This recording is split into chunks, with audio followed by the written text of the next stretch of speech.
네, 시작하도록 하겠습니다. 안녕하세요. 저는 Place Anything into Any Video라는 주제로 모멘텀 발표를 하게 된 아이쿠 3기 문승기라고 합니다.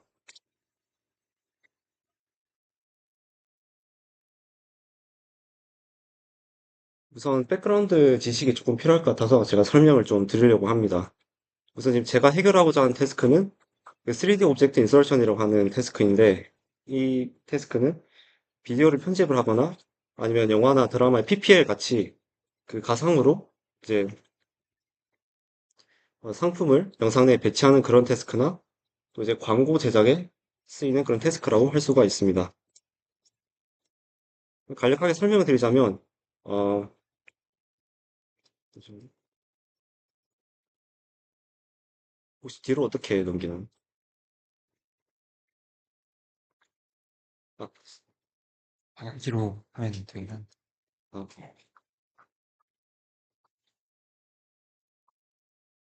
우선 이거를 해결하기 위한 여러 가지 어프로치들이 있는데, 우선 여러분들이 잘 아시는 너프 베이스드 어프로치가 있습니다. 이 방법은 신 자체를 우선 3D 레디언스 필드로 재구성한 다음에 그 속에 오브젝트를 배치하는 방법입니다. 이러면 주위 물체와의 자연스러운 오클루전을 별다른 방법, 별다른 처리 없이 바로 해결할 수 있다는 장점이 있고, 또 조명과 그림자 처리도 그 3D 필드상에서 바로 처리하기 때문에 굉장히 자연스럽게 처리를 할 수가 있습니다. 다만 코스트가 굉장히 높다는 단점이 있고, 또 이미지를 바로 생성하는 게 아니라 레디언스 필드를 생성하기 때문에 이제 그 레디언스 필드를 프레임으로 변환하기 위해선 또 별도의 렌더링 과정을 거쳐야 하기 때문에 비디오에 바로 적용하기에는 애로사항이 존재합니다. 그래서 이 사진을 보시면 잘 보이실지 모르겠지만 우선 이 백그라운드를 레디언스 필드로 바꾼 다음에 여기 해당하는 3D 오브젝트를 바로 삽입을 해서 적절하게 그림자랑 라이팅까지 처리한 모습을 보실 수가 있습니다.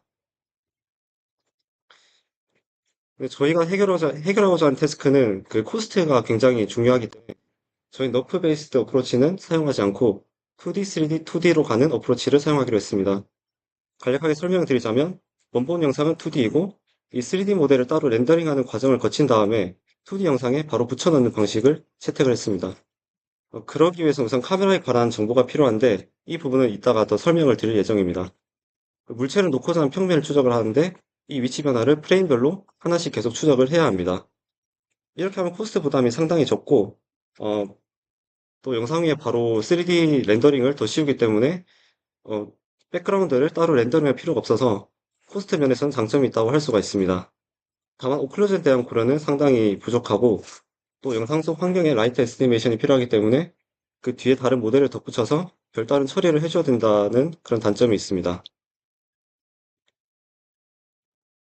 그래서 제가 간략하게 그림으로 설명을 드리자면 우선 저희가 놓고자 하는 그 오브젝트가 놓일 평면을 정합니다. 이 평면은 영상 속에서 계속 트래킹이 되고 이 평면을 정했으면 그 예를 들면 주전자를 렌더링 한다고 하면 그 평면 위에 주전자를 렌더링을 합니다. 그리고 이 렌더링 된 결과를 그 원본 백그라운드 이미지에 이렇게 붙여넣는 겁니다. 보시면 상당히 자연스러운 모습을 보실 수가 있죠.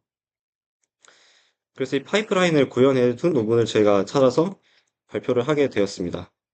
Place Anything to Any Video인데 어, 중국의 한 회사에서 개발한 쓴 논문이고 그 인용수는 많지는 않지만 저희가 해결하고자 하는 태스크에 그 파이프라인을 제시했다는 그런 장점이 있어서 이 논문을 선택하게 되었습니다.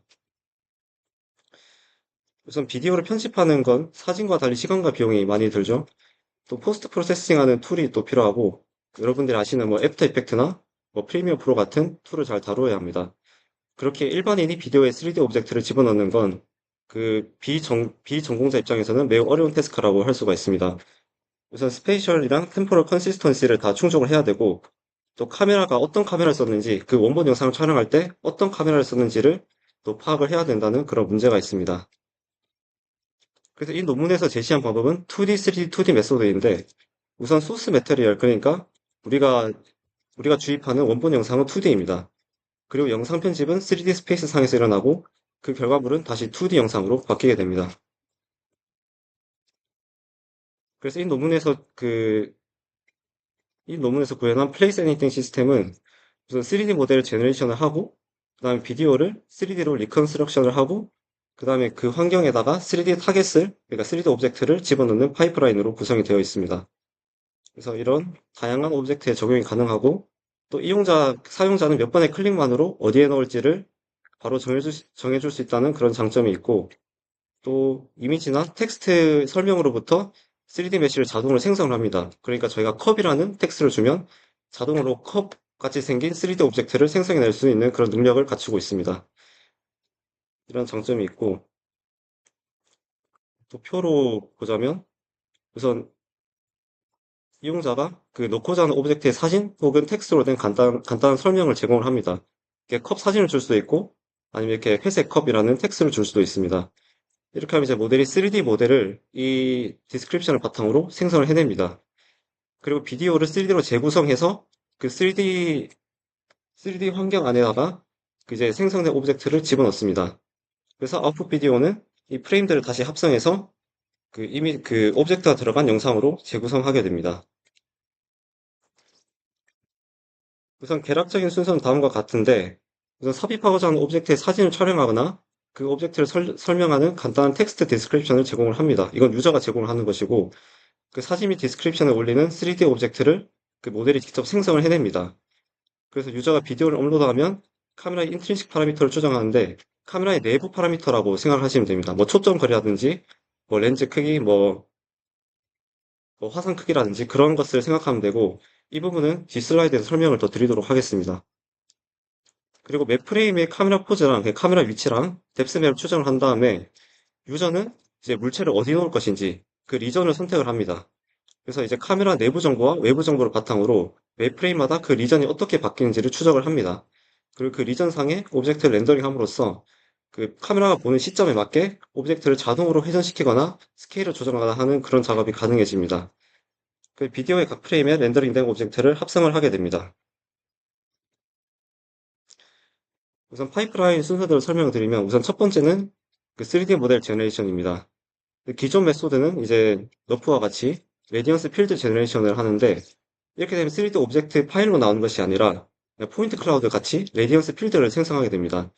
그렇게 되면 볼륨 렌더링, 그러니까 우리 일반적인 3D 렌더링이 아니라 각 점마다 그 각 점의 그 알파 값을 바탕으로 볼륨 렌더링 하기 때문에 굉장히 속도가 느리다는 그런 단점이 있습니다. 그리고 또 스케일하거나 뭐 변형하거나 회전하기 어렵다는 그런 단점도 가지고 있습니다. 그래서 플레이스 애니띵 논문에서는 메쉬를 바로 뽑아낼 수 있는 방법을 제안을 하는데요. 우선 3D 가우시안으로 그 각 점에 대해 확률 값을 계산한 다음에 제가 지금은 잘 설명하기는 조금 어렵지만 이러이러한 과정을 거쳐서 텍스처까지 매핑한 다음에 그 3D 렌더링에 바로 적용할 수 있는 3D 메쉬의 형태로 나오게 됩니다. 우리가 쉽게 볼 수 있는 그런 오브젝트 파일 형식으로 출력이 되게 됩니다. 그래서 이렇게 그 생성을 할 수도 있고 또 우리가 이미 그 잘 만들어진 3D 오브젝트를 가지고 있다면 그 오브젝트를 바로 삽입할 수도 있게 지원을 하고 있습니다. 그 다음이 비디오 리컨스트럭션인데 그 영상을 촬영한 카메라의 내부 파라미터를 추정을 합니다. 이 내부 파라미터라 함은 뭐 초점 거리라든지 어, 초점 거리와 같은 그런 파라미터를 얘기하는 것이고 또 매 프레임의 카메라가 어디인지 그 신상의 카메라가 어디에 위치한지를 추정을 합니다. 그럼 매 프레임마다 그 씬의 뎁스 맵을 추정을 또 하게 됩니다. 이런 추정하는 이유는 이제 현재 카메라가 바라보는 시점과 일치하게 평면을 변형시켜 주어야 그 위에 오브젝트 렌더링 했을 때 그 시점에 맞게 정확하게 스케일이나 회전이 정해지기 때문입니다. 그 예를 들자면 이제 컵을 제가 예시로 들었는데 컵을 렌더링 한다고 하면 카메라가 컵 앞에 있으면 컵의 앞면이 나와야 되고 카메라가 컵 위에 있으면 컵의 윗면, 그러니까 동그란 모양이 나와야 되겠죠. 이제 그런 식으로 컵의 위치라든지 컵의 회전이라든지 그런 걸 잘 설정해주기 위해서 이런 3D 정보들이 필요합니다. 그 아까 계속 언급했던 인트리식 파라미터가 왜 필요한지 설명을 드리도록 하겠습니다. 우선 카메라로 촬영된 영상은 이제 3D 환경을 2D 좌표계로 투영했다고 볼 수가 있죠. 그래서 오브젝트를 놓을 평면을 트래킹을 할 때 그 평면상의 점들은 우리가 다 3D로 파악을 해야 됩니다. 그리고 오브젝트도 3D이고 오브젝트를 놓을 그 점의 위치도 3D 좌표로 표시가 됩니다. 그러니까 우리가 2D 영상을 보고 그 2D 영상을 다시 3D 필드로 바꿔야 되는데 이제 그거를 다시 변화를 하기 위해서는 그 원래 환경을 찍을 때 그 카메라의 정보를 알아야 다시 역산을 할 수가 있겠죠. 그래서 이제 초점 거리나 뭐 주점의 좌표 이런 것들을 제가 추정을 해야 된다는 것입니다. 그리고 각 프레임의 옵티컬 플로우를 추정을 하는데 이 옵티컬 플로우는 그 제가 설명을 드리자면 그 프레임의 각 픽셀이 얼마나 빠른 속도로 움직이는지를 시각화했다고 보시면 됩니다. 그 밑에 보시면 이제 축구 경기를 하는데 관중들은 멈춰 있기 때문에 그 화살표가 나타나지 않는 모습을 볼 수 있죠. 근데 축구 선수들은 움직이고 있기 때문에 이 축구 선수에 해당하는 픽셀들의 속도는 이렇게 화살표로 이렇게 빠르게 움직인다고 나타나는 것을 볼 수가 있습니다. 이렇게 화살표로 각 픽셀이 얼마나 빠르게 움직이는지를 표시를 하고 이제 색깔로 시각화를 한 게 이 옵티컬 플로우라고 할 수가 있습니다. 이 여러 프레임의 옵티컬 플로우를 그 RNN에 넣어서 리커런트하게 추정을 할 수가 있는데 이 RNN을 통해서 카메라의 위치나 픽셀 뎁스를 찾게 됩니다.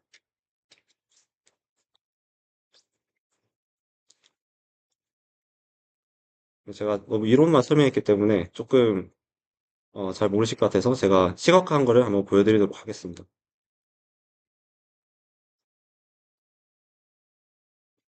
이 빨간 점을 보시면 빨간 점이 이렇게 추적이 되는 것을 확인할 수가 있습니다.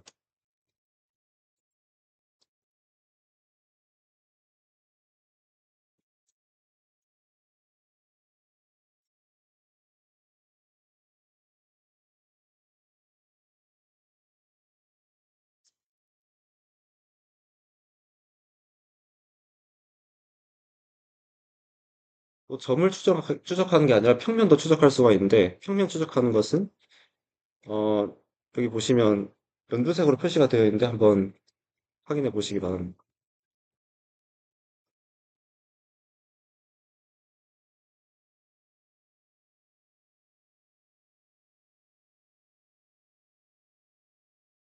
카메라 움직임이 많지 않아서 잘 확인 안 되겠지만 그 평면도 추적할 수가 있다는 것을 보여드렸습니다.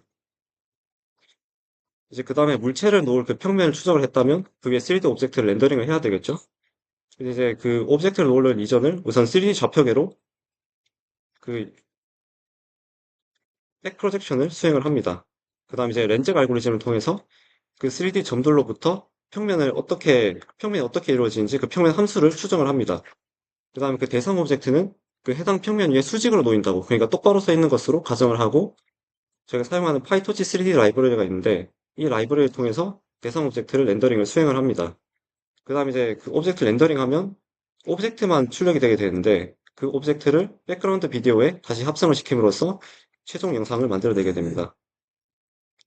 그 렌즈 알고리즘을 간단하게 설명을 드리면 그 쉽게 말해 리니어 리그레션이라고 볼 수가 있는데 그 여러 가지 점들이 있으면 이 점에 가장 잘 부합하는 에러가 가장 적은 평면을 찾는 과정이라고 보시면 되겠습니다. 저희가 리니어 리그레션을 할 때 이렇게 2D 상에서 점과 직선으로 표현을 했다면 이제 3D에서는 3차원에서 이걸 수행한다고 보시면 되겠습니다.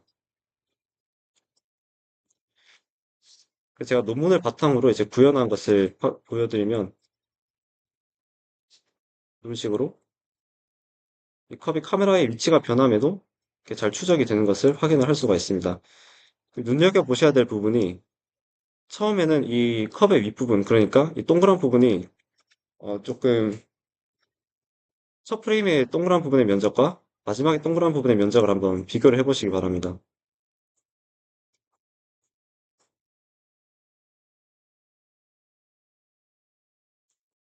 이제 보시면 카메라가 약간 위로 들릴 때 컵의 윗부분이 조금 더 많이 보이는 것을 확인할 수가 있죠.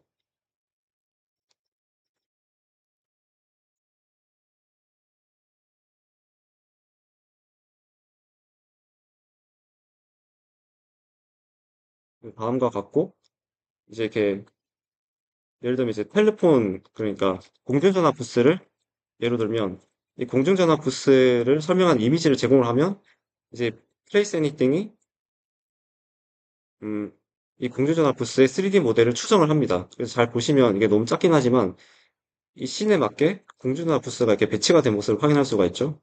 이렇게 이미지로 줄 수도 있고 아니면 햄버거라든지 뭐 이제 음, 뭐 도자기라든지 그런 식으로 텍스트로 된 이제 디스크립션을 줘도 이렇게 모델을 성공적으로 생성을 해서 그 씬에다가 배치를 하는 모습을 확인을 할 수가 있습니다.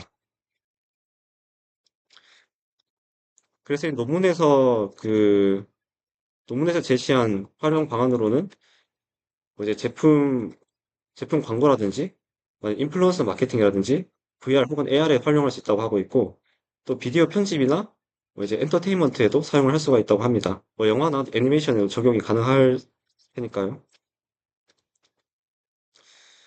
이제 한계가 있다면 우선 파이토치 3D가 저희가 사용할 렌더러인데 이 라이브러리에 한계가 좀 있습니다. 우선 HDR 라이팅 같은 뭐 고급 렌더링 기술을 지원하지가 않고 그래서 조금 현실적인 레벨의 그 렌더링은 아직 어렵다고 볼 수가 있습니다. 또한 오클루전 전혀 고려하지 않기 때문에 그 렌더링 결과가 다른 오브젝트를 덮어 씌울 수가 있습니다. 그럼 이제 렌더링하면 이미지로 나오게 되는데 그 이미지를 원본 프레임에 그냥 더 씌우기 때문에 물체의 그 앞뒤의 관계를 고려하지 않고 바로 그냥 제일 위에 덮어 씌우게 됩니다. 그래서 다른 물체를 가리는 경우가 있을 수가 있고 그래서 저희는 뎁스맵을 이용한 물체 간 오클루전을 지금 연구를 하고 있는 중입니다. 네, 이상 발표를 마치겠습니다. 감사합니다. 그 로스 펑션 계산하는 부분에서 네, 제시 이해 못했는데 평면과 무게 간의 거리를 최소화하는 방향으로 계산한다고 했던 것 같은데 네네. 뭐, 제 이해 못해봤는데 왜 그렇게 하는 거예요?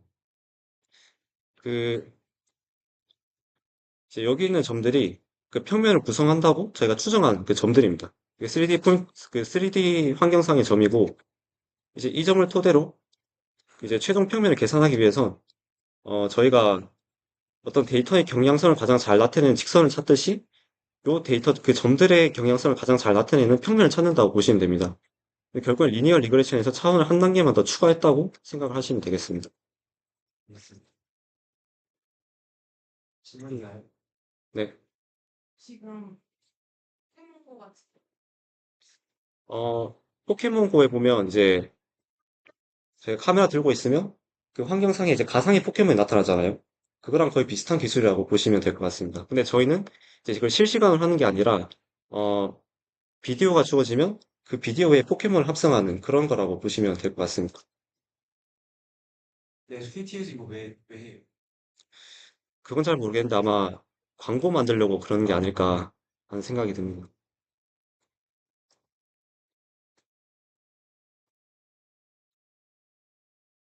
질문 더 없으시면 여기서 마치도록 하겠습니다.